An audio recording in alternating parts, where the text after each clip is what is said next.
Kamusta mga kakatotohanan? Nakakatuwa na makasama ko kayo hanggang sa huling yugto ng ating serye.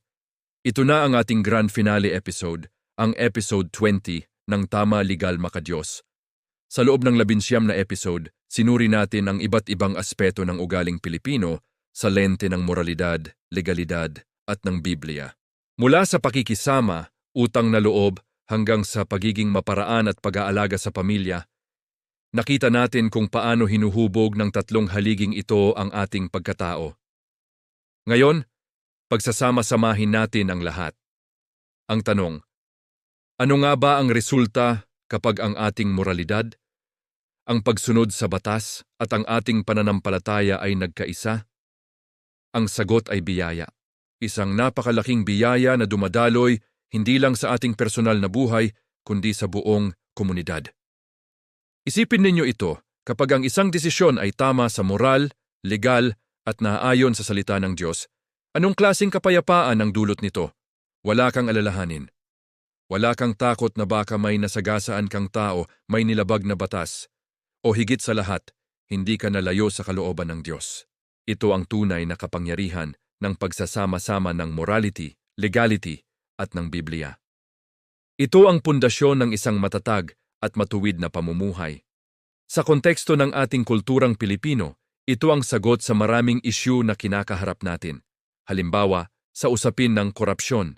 Kung ang bawat isa, mula sa pinakamataas na opisyal hanggang sa ordinaryong mamamayan, ay isa sa buhay ang tatlong ito, may iwasan ang pagnanakaw sa kaban ng bayan.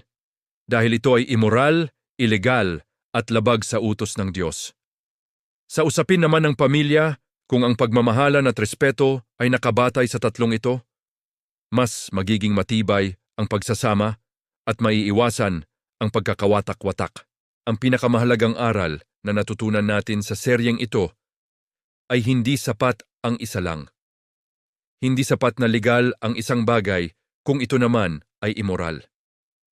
At hindi rin sapat na sabihin nating makadiyos tayo kung binabaliwala naman natin ang mga batas ng tao at ang kapakanan ng ating kapwa.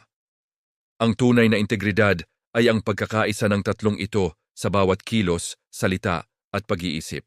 Ang pagsunod ay hindi lang obligasyon, ito ay isang daan patungo sa biyaya. Sabi sa Kawikaan 3:1-2, Anak ko, huwag mong kalimutan ang aking turo, kundi ingatan mo sa iyong puso ang aking mga utos, sapagkat ang mga ito ay magdaragdag sa iyo ng mahabang araw at mga taon ng buhay at kapayapaan. Ang mahabang buhay at kapayapaan ay mga biyaya na nagmumula sa pagsunod. At ito ang hamon sa ating lahat pagkatapos ng seryeng ito. Paano natin isasabuhay ang prinsipyong tama legal makadiyos sa araw-araw? Magsimula tayo sa maliliit na bagay, sa pagtawid sa tamang tawiran, sa pagsasabi ng totoo, sa pagiging tapat sa ating trabaho, sa pagtrato sa ating kapwa ng may dignidad at pagmamahal. Ang maliliit na hakbang na ito, kapag pinagsama-sama, ay lilikha ng malaking pagbabago sa ating lipunan. Maraming salamat sa pagsama ninyo sa akin sa loob ng 20 episode. Isang malaking karangalan na makasama kayo sa paglalakbay na ito.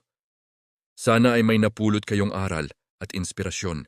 Huwag nating kalimutan na ang tunay na pagbabago ay nagsisimula sa ating mga sarili. Sa patnubay ng tatlong gabay, ang tama, ang legal, at ang kalooban ng Diyos.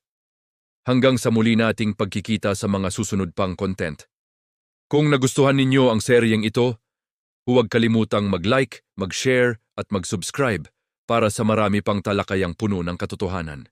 Muli, maraming salamat at pagpalain tayong lahat ng pong may kapal.